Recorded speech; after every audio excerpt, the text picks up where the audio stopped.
9ನೇ ಸ್ಕಂದ ನಾನು ಆರಂಭವನ್ನು ಮಾಡಬೇಕು. ಹಾಗಾಗಿ ಅಂತಹ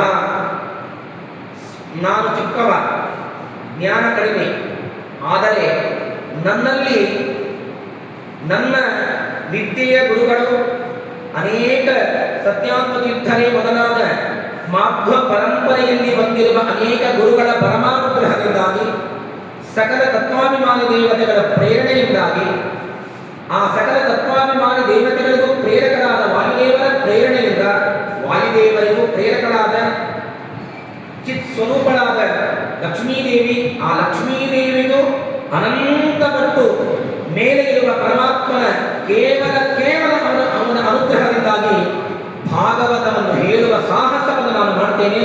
ಇದು ನನ್ನದಲ್ಲ ಅಂತ ಪ್ರಾಂಜಲವಾದ ಮನಸ್ಸಿನಿಂದಾಗಿ ಮತ್ತೊಬ್ಬರಿಗೆ ನಾನು ಹೇಳಿ ಆರಂಭವನ್ನು ಮಾಡ್ತೇನೆ.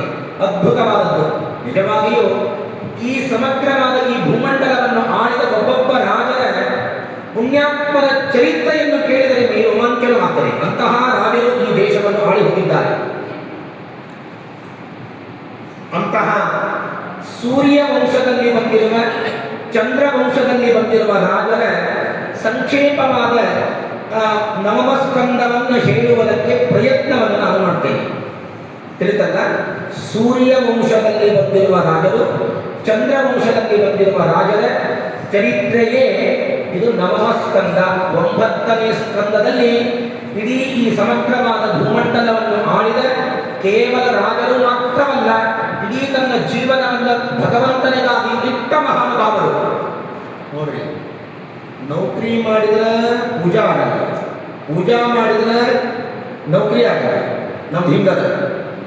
ಆದರೆ ಎಷ್ಟು ನಮ್ಮ ಮನೆ ಎಷ್ಟು 30-40 ಸೈಟು, ಅಷ್ಟರೊಳಗೆ ನಮ್ಮ ಮನೆ ಇಬ್ಬರೇ ಮಕ್ಕಳು.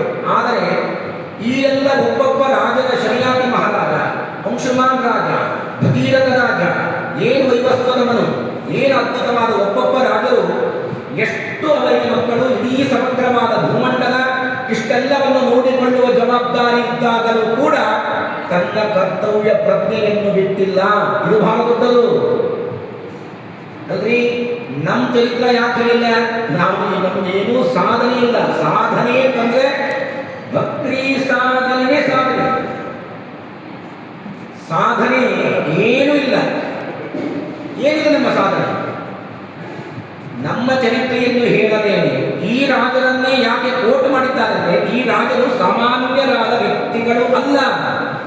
ಇಡೀ ಭೂಮಂಡಲವನ್ನು ಆಳಿದ್ದಾರೆ. ಭೂಮಂಡಲದ ಜೊತೆಗೆ ತಮ್ಮ ಕರ್ತವ್ಯ ಪ್ರಜ್ಞೆಯನ್ನು ಎಂದಿಗೂ ಬಿಟ್ಟಿಲ್ಲ.